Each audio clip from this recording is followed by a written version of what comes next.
bom? Domingo, 5 horas, horário bom. Você vai estudar, ouvir. Você não vai precisar falar nada não se preocupe. Tem gente que tem receio, né? De vir, o pastor vai mandar alguma coisa, o pastor vai mandar eu vai perguntar alguma coisa para mim, eu nem apareço lá. Não se preocupe. Você só vai sentar, a cadeira vai estar limpa, o chão com cheiro, o ar-condicionado ligado. Só não vou levar merenda, vai ganhar mais. Você vai só ouvir. Bem-aventurado aqueles que ouvem a palavra de Deus. Amém? E se quiser perguntar, manda brasa. Pode perguntar o que quiser, em nome de Jesus. Glória a Deus, aleluia. Bom, vamos lá. Eu prometi hoje, através da internet, glória a Deus, aleluia, que Deus faça com que abra aqui, porque a internet aqui. Mas que é o cabo, nós temos que mudar aí. Temos que mudar esse cabo aí, que ele não está gerando mais para cá. Bom, nós prometemos falar hoje um assunto que, como vocês sabem, como eu acabei de falar um pouco no aviso, a Manancial ela é uma igreja que desconstrói aquilo que foi construído errado e constrói em cima dos evangelhos, somente da palavra de Deus, não segundo pensadores, teólogos, porque os teólogos fizeram desgraças. Teve coisinhas boas, teve uns mínimas coisas, mas os teólogos criaram muitas doutrinas, criaram muitas coisas. O povo mais uma vez enfeiou a igreja do Senhor com suas religiosidades, enganou o povo, engana até hoje. É uma doutrina de medo, de ameaça por alguns, é uma doutrina intolerante por outros, é uma definição distorcida sobre Deus, porque a Bíblia diz em João que Deus é amor, e segundo as doutrinas deles, não parece esse Deus ser de amor, sabe? É um Deus que seleciona pessoas, umas eu mando para o inferno, outras eu mando para o céu. Isso não existe. Essa questão da eleição de Deus, a eleição é da igreja. E lá e cá, bem uma coisa bem separada, que ele, com a sua liberdade que tem de agir, embora ele nunca age contra os princípios próprios dele, que ele estabeleceu, ele é coerente. Aquela pergunta que ele diz: Deus pode fazer uma pedra que ele não pode suportar? Pergunta besta. O que ele faz é coerente, não é coisa louca de um bobão controlar uma besteira dessa. Você entendeu? Amém? Glória a Deus, amém ou não amém? Está entendendo, né? Eu quero que vocês percam o raciocínio. Então, onde é que eu estava? Para que eu fui falar desse negócio da pedra, hein? Ninguém sabe. Então, amém foi uma menção solta, né? Antes da pedra, eu disse o quê? Exato. Então, criaram doutrinas como a predestinação, como o determinismo, que diz que Deus tem o controle de tudo. Então, se você bater o perado, porque Deus já escreveu, já ia acontecer com você. Se teu filho nasce, morre, de repente, não, Deus já fez isso para que você, esses determinismos todos, as pessoas morreram ali em tal canto com tsunami, né, porque Deus está castigando. Deus já escreveu. Deus não escreve histórias ruins, irmão. A proposta de Deus são coisas ótimas para a vida da gente, diferente. Então cria um Deus que não é o Deus que a gente vê em Jesus, Deus do amor.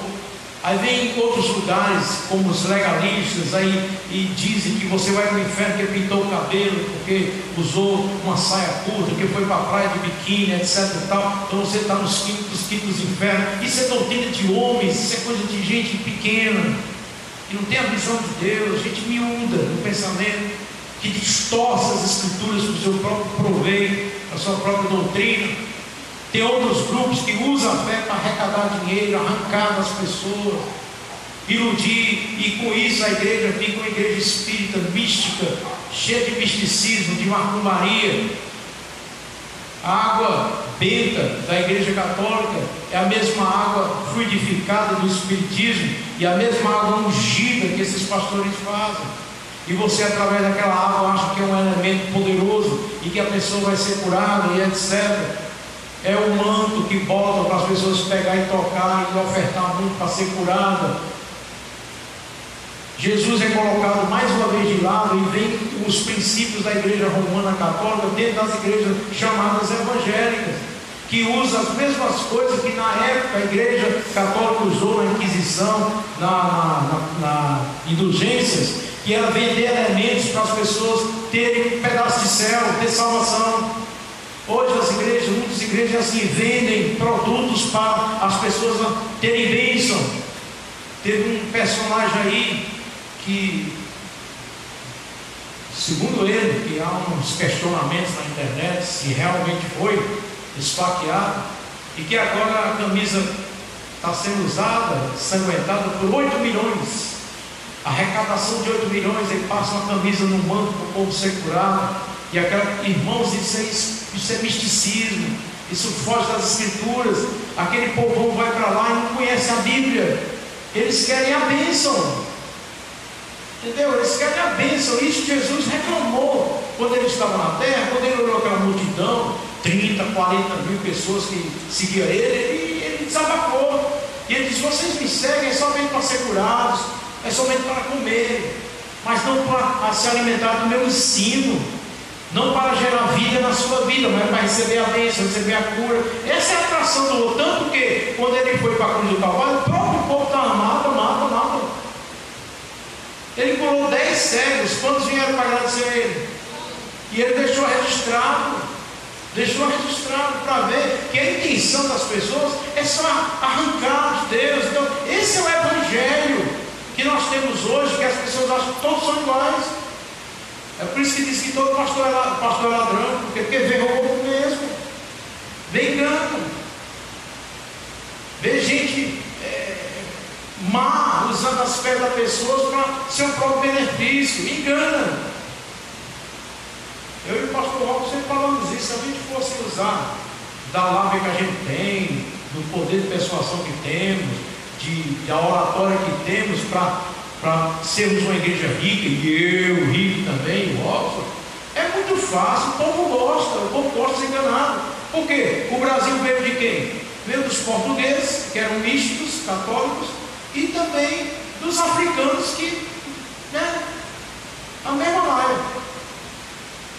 E aprenderam a sofrer, a ser enganado, a ter elementos como sagrados. Então isso funciona no Brasil como nunca. Por quê? O povo não tem saúde, o governo não presta. O povo quer ser curado mesmo. Não tem nem hospital que cuide direito. Aí pronto, é um prato cheio. A desgraça de um mau governo ajuda essas igrejas a crescerem.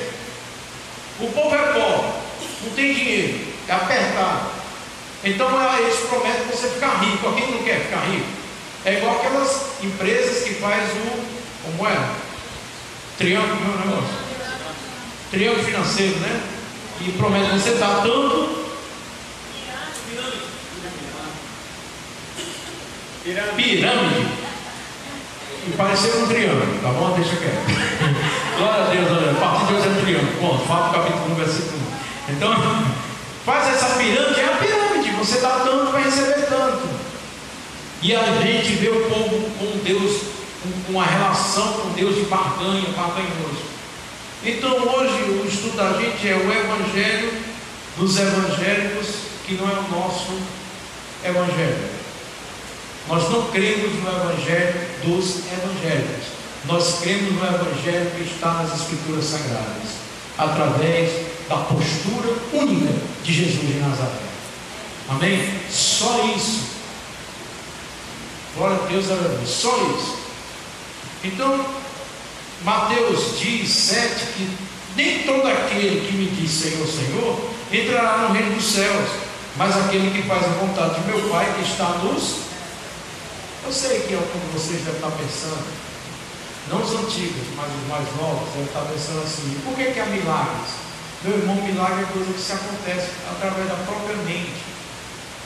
Se eu acredito que aquela coisa vai acontecer, a minha fé, independente de alguma coisa, que eles mesmos dizem lá que estimula a fé das pessoas, né? A minha fé recebe. Eu vim de uma cidade chamada Juazeiro do Norte, terra de quem? Segundo eles, do Padre Cícero Romão Batista. Nenhum lugar tem mais milagre do que lá. Nenhuma igreja dessa evangélica tem mais milagre do que lá. É muito milagre, milagre mesmo, gente que ele não conhecia. Agora quem foi? Foi um morto que fez, como o Padre Cícero, não sabe que está morto? Não, foi gerada uma fé naquela pessoa através daquela estátua, através de tocar lá na igreja de Socorro, que a gente está enterrado lá, a gente fica de joelho, aí toca a mão lá, aquele chãozinho, e já passou dor de cabeça, dor no corpo, já a gente foi curada de câncer. Por quê? Não é aquilo, é a fé da pessoa, você está entendendo ou não? Aí o cara pega, aproveita daquilo, e a igreja católica é um povo de rica, muito rica, muito dinheiro, é o maior latifundiário do Brasil, um dos mais poderosos do mundo. Tem um país, eles têm um país chamado Vaticano. Sabe aquele Vaticano lá, aquele onde o Papa vive? Foi criado às custas de engano, através das indulgências, ou pagando para ganhar um terreno no céu, é criar aquela coisa formosa, rica, poderosa. Tem uma coisa que Jesus chegou e disse assim, de Salomão, e disse que aí o tempo já tinha sido danificado, né? Quando ele viu, quando ele estava, já tinha sido abalado pelos inimigos, mas mesmo assim ele olhou e disse, não ficará pedra sobre pedra. E ele vira para ele e nos ensina, e Paulo nos ensina que o templo agora não é mais de Salomão. Deus não habita mais em templos feitos por mãos humanas, Paulo. Onde é que Deus habita? Dentro de você. Você é o templo vivo do Espírito Santo de Deus. A Bíblia diz isso. E esquece, isso no Novo Testamento. Então você é morada, o seu corpo é morada do... Quem disse isso? O apóstolo Paulo. Glória a Deus. Você está entendendo? Que ia ser tudo destruído. E que o povo olhasse agora para o templo do seu corpo, que é onde Deus habitaria. Aí construiu de novo um templo. E todo mundo sabe por que foi esse templo construído. A arrecadação. Não somente a arrecadação, mas a questão da arrogância e daquela coisa assim, eu construí. Aquele perigo de achar que é um Deus. Eu posso tudo. Eu tenho dinheiro. Eu faço o que bem quero. Tudo que eu toco é ouro. E o rei Herodes caiu como bicho que pediu glórias a ele. E Deus destruiu ele como bicho. Omitem coisas. Aqui na Manancial a gente ensina sempre que ninguém é perfeito, somos falhos. Eu estou aqui, posso ser disciplinado também, sem problema nenhum. Eu não sou Deus, não. Sou igual a vocês. Eu preciso do amor de vocês. Não somente quando eu estou aqui bem, mas quando Deus me livre errar, eu não vou querer que vocês olhem para mim e dizem assim, demônio não, que vem me abraça e cuide de mim. É isso que é o Evangelho, amém, igreja? Mas esses caras, eles mentem, eles têm filhos que têm problema com homossexualidade, eu acho que alguns já estão entendendo quem seja, e esconde o filho, prefira mostrar a filha. E se você vê os e-mails da filha das outras pastoras, elas dizendo assim, arrecadou pouco, não está arrecadando nada. Vocês só mandaram tanto, estão gastando muito. Cadê os 50% que é para cá? Cadê isso? Estão entendendo? É difícil, eles escondem essas coisas e tem uns aí que estão revelando na internet, provando. Mas a justiça já foi lá para tirar, e o outro juiz pegou e disse, não deixa, está com essa confusão. Eu acho que você deveria ir na internet urgente e baixar logo esses vídeos que tem essas provas, porque vai sair, porque o poder financeiro, todo mundo sabe que é maior. Tem dinheiro, quem tem dinheiro fala o que quer praticamente, compra juiz, compra tudo, né? Infelizmente. Não todos, né? Mas alguns que se corrompem. Já tem uns que são honestos, não, isso aqui é legal. Então, amado, o evangelho que eles pregam por aí não é o nosso. Por quê? Cite alguns aí, vão participar. Eu tenho uma lista aqui nova. Eu já dei algumas dicas, mas você pode repetir se quiser. Por que é que nós não cremos nesse evangelho que é pregado desses evangélicos e cremos nos evangelhos que é pregado por Jesus de Nazaré? Dê um exemplo que nós não temos aqui na igreja, que achamos que é errado o que fazem fora. O evangelho da culpa. Pronto, podem dizer que ele vai comentando. Glória a Deus, aleluia. O evangelho da culpa. Isso as igrejas históricas, pentecostais e tradicionais usam muito. É a questão do medo. Você vive amedrontado dentro da igreja, porque se você errou, já era. Você sabe que a igreja não vai olhar para você como olhava antes. Você sabe que a igreja vai te desprezar, jogar fora, porque vai dar um mau testemunho dentro da igreja. É o evangelho da exclusão. Se você erra, se você é um cara que dá trabalho, se você não serve para a igreja, porque a igreja tem que ter só santos, pessoas perfeitas que não erram. Isso é uma mentira. O pai da mentira é o diabo. Não existe isso. Na igreja todos nós erramos. É por isso que a Santa Ceia é uma característica do evangelho da culpa, porque na Santa Ceia só usam para meter medo, amedrontar as pessoas. Você está andando na linha, você não pecou essa semana, você está em dia com a igreja, você está dizimando, você está obedecendo os mandamentos e tudo, você está direitinho, tá? Pois sei, se não, não sei, porque vem doença sobre você e vai gerar morte, segundo 1 Coríntios capítulo 11, uma versão distorcida do que Paulo quis dizer. Evangelho da culpa. A pessoa não entende a graça de Deus. É os fariseus, pedreja a mulher, evangelho da culpa. Mata os caras que estão na cruz, evangelho da culpa. Pregação da culpa. Igrejas pentecostais, 99%, quer dizer 100% das pentecostais, evangelho da culpa. Tudo é pecado. Você anda com medo. Pintou o cabelo, culpa. Vaidade, pecado. Está na academia, do cão.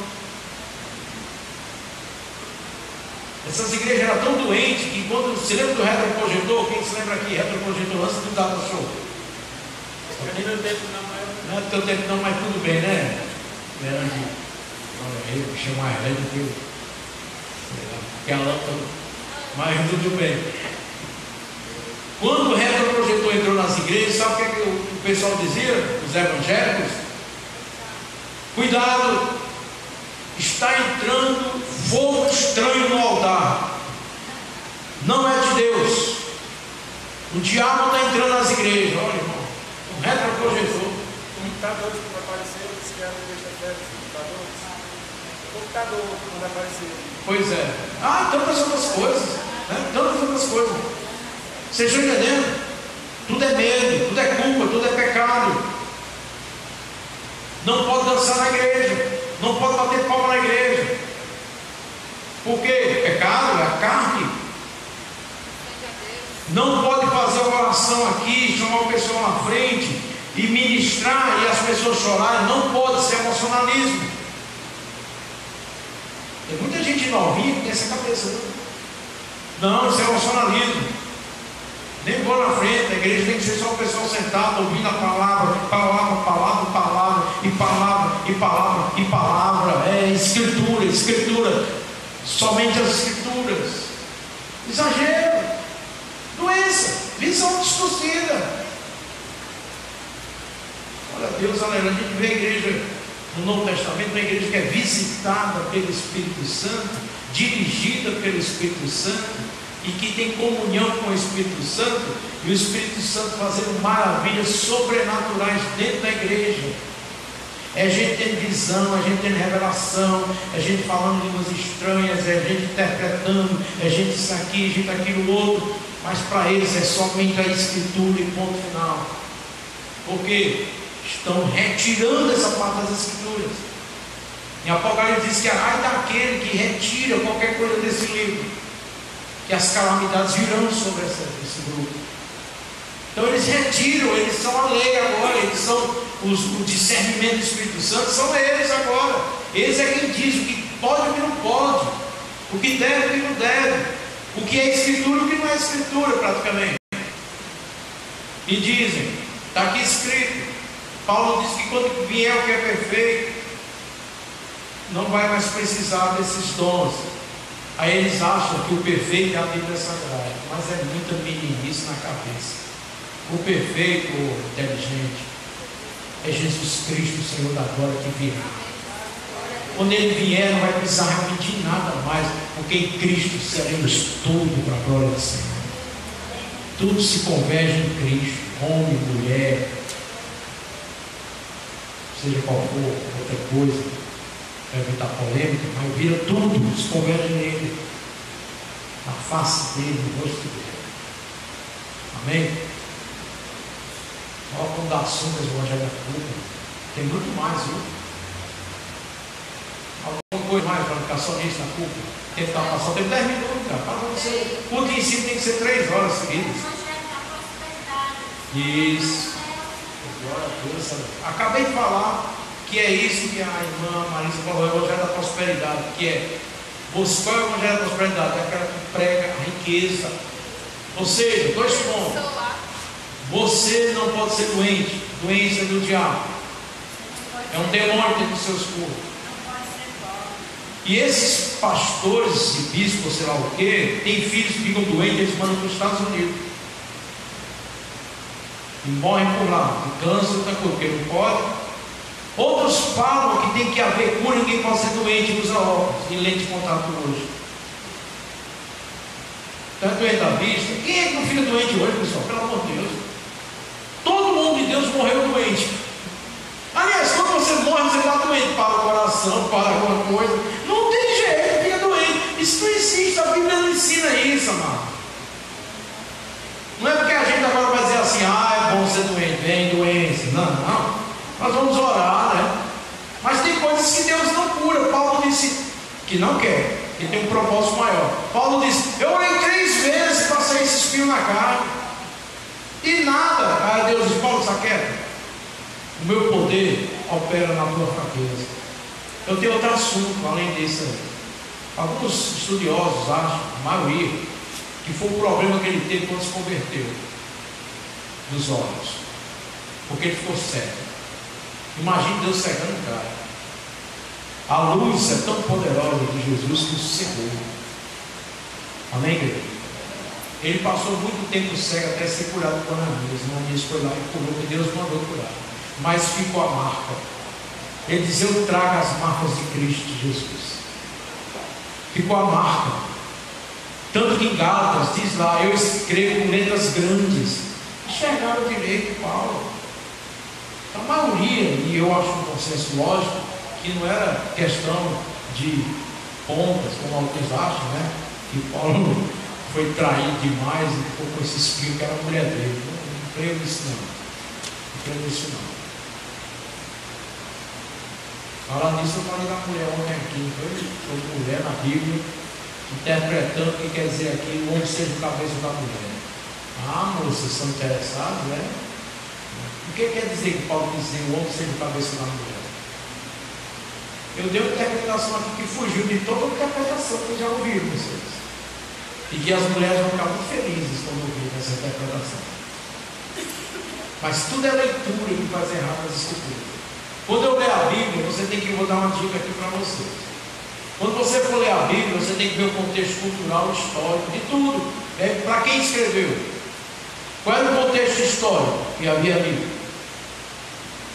Que época foi, por favor, que nós estamos em 2017? Qual era o continente? Ali era o Oriente ou era o Ocidente? Como foi escrito? Qual é o costume dos orientais? Qual é o costume dos ocidentais? Espera aí, então vamos pensar mais um pouco. Qual era o contexto da época? Era uma sociedade machista, como muitas vezes, até hoje é em muitos lugares. Ou era um local, você sabia que a Bíblia, não quando faz uma contagem, tinha 30 mil pessoas com Jesus, digamos, 5 mil, né? Comeram, né? Você sabia que ali é só homens que contavam? E as mulheres e as crianças? Não significa nada. Não entra na contagem. Você sabia que para falar com mulher naquela época, naquele contexto, era desperdício de tempo? Sabia disso? Interessante saber. Tem gente que não estuda nada, chega para pregar e fala besteira. Os discípulos ficaram com raiva de Jesus porque ele estava conversando com uma mulher, perdendo tempo. Não era que ele perder tempo. E ainda mais com a mulher da vida. Geralmente, quando os caras iam apedrejar, que deveria ir um outro também, eles levavam uma mulher só. Engraçado, né? Um negócio desse, rapaz. E as mulheres, para botar comida na mesa, sabe como é que era? Vocês ficam sentados, sentando na mesa, conversando, reclamando das coisas. Não, agradeça o tempo que você está vivendo. Ela ficava lá na cozinha, esperando em pé o que é que o homem ia pedir para os filhos homens. Quem foi o danado que mudou isso? Quem foi o condenado que mudou isso? Na igreja, a mulher, igual o Chiganice com aquele personagem dele. Não podia falar nada na igreja. Mas qual é o contexto? Vai estudar, vê o contexto. Aí fala besteira, vê um versículo isolado, fala besteira. Jesus nos valorizou. Aí, muito bem. Aí chega Jesus, eu falo até esse homem. Aí chega Jesus e começa a mudar. Eu vou dar algumas dicas. Quem foi a primeira pessoa que pregou, primeiro, para quem Jesus pregou em Samaria, e quem foi a primeira pessoa que foi a missionária dele em Samaria, em terreno oposto do judaísmo? Foi um sexo de quê? Feminino, a mulher samaritana. Pregou para ela, e ela foi quem levou o evangelho. Por que não mandou o homem? E os discípulos até aqui com ele, porque ele estava conversando com ela. Glória a Deus, aleluia, diga amém, mulher. Quem foi a primeira dos apóstolos, coitado? Jesus ressuscita. Aí a Maria vai lá, Maria Madalena, e olha, não está lá, fica desesperada, vai dizer, o contexto era, né, patriarca e machista, ela foi dizer aos homens, olha, ele não está mais lá. Aí João e Pedro se levantam, os outros tudo querem.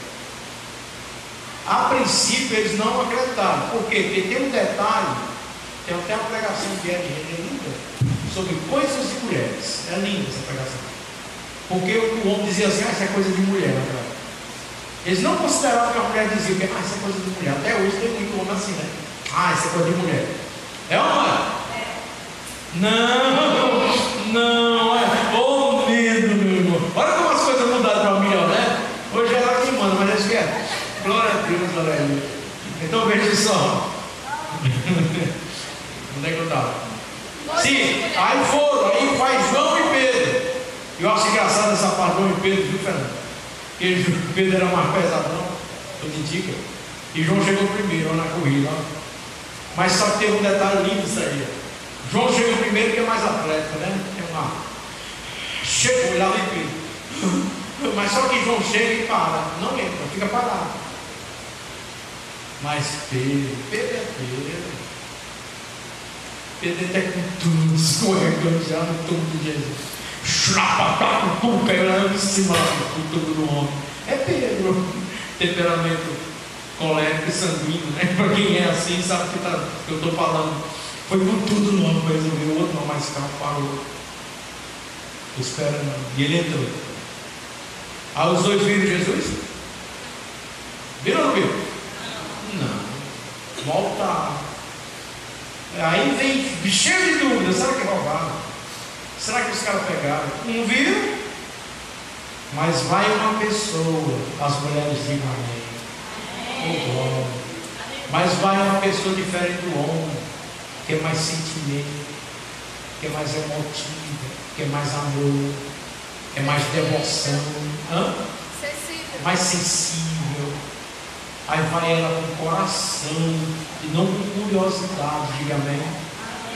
Ela vai com coração para adorar o Deus morto. Todo mundo gosta do Deus vivo, poderoso. Ela não, ele me serve morto também. Porque eu estou adorando essa pessoa maravilhosa de Jesus. Se levanta ou não levanta, se está em pé ou não está em pé, se está com espada ou não, não interessa. Interessa que eu estou nos pés dele aqui, em memória de Cristo. E ela fica chorando e chorando. Aí o mestre, o Senhor dos Senhores, diz aqui sim, aqui é onde eu posso me manifestar, porque há amor aqui. Maria. Primeiro pergunta assim: o que é que você está procurando? Ela pensa que eu dar dinheiro? Não, sei lá, tirar o meu mestre, tá, tudo, tá, chorando as lágrimas. Aí vem a voz e só os vizinhos conhecem. Você sabe disso? Tem alguém que você reconhece só pela voz. É ou não? E quando ama, aí mata, né? Aí mata. Me segura aí para não esquecer, pode ser? Estão segurando? Eu assisti um vídeo com aqueles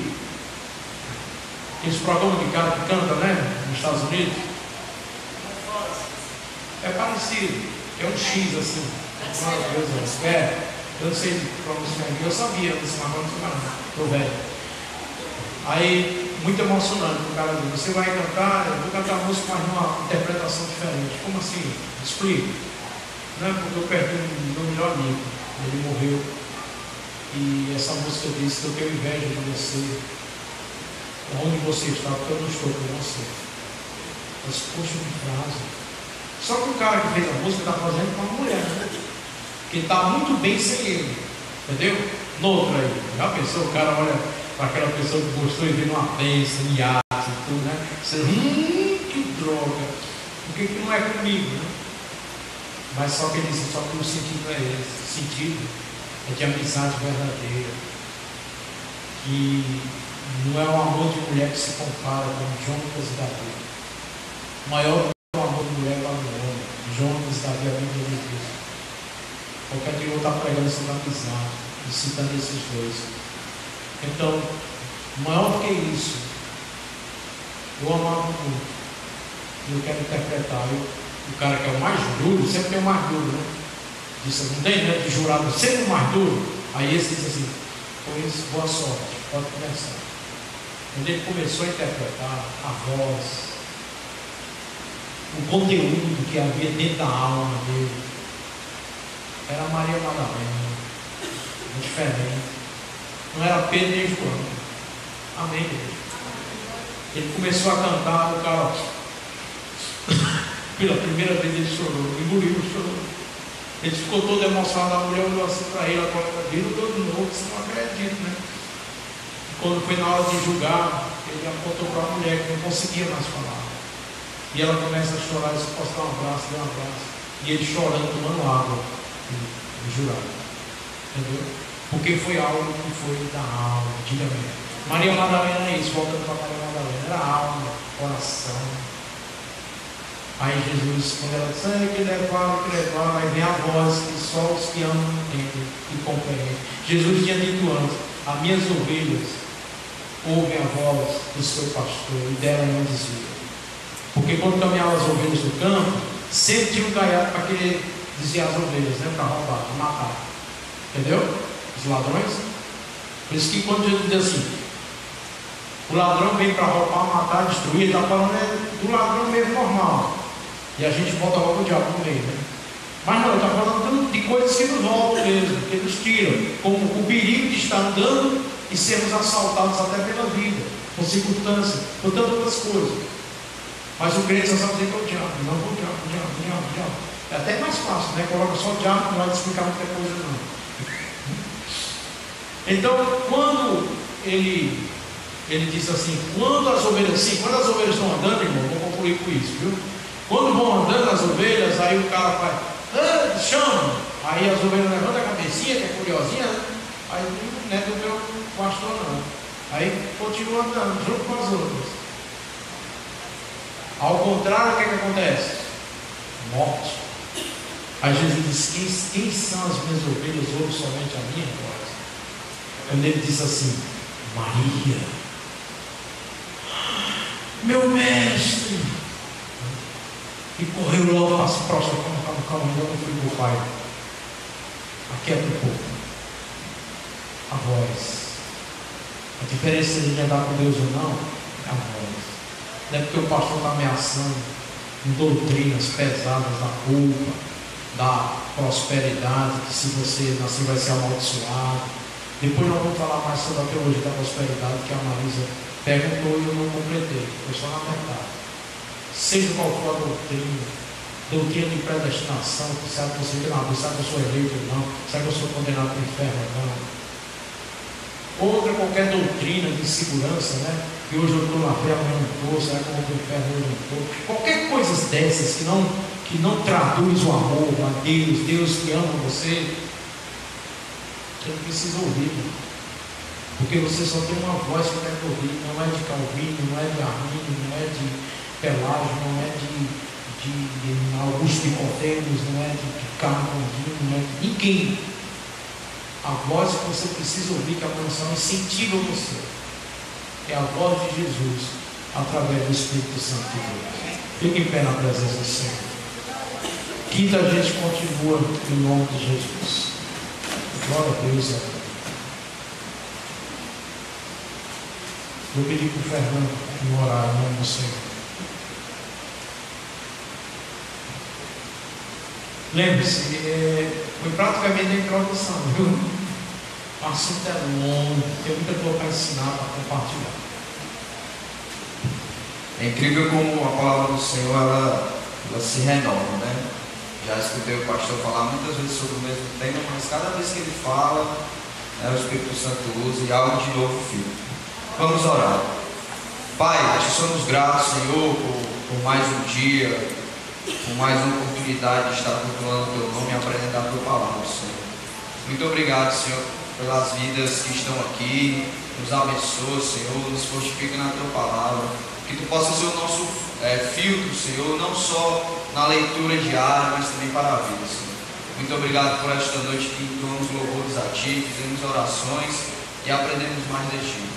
Nos leve em paz para as nossas casas, no nome do Senhor Jesus. Amém.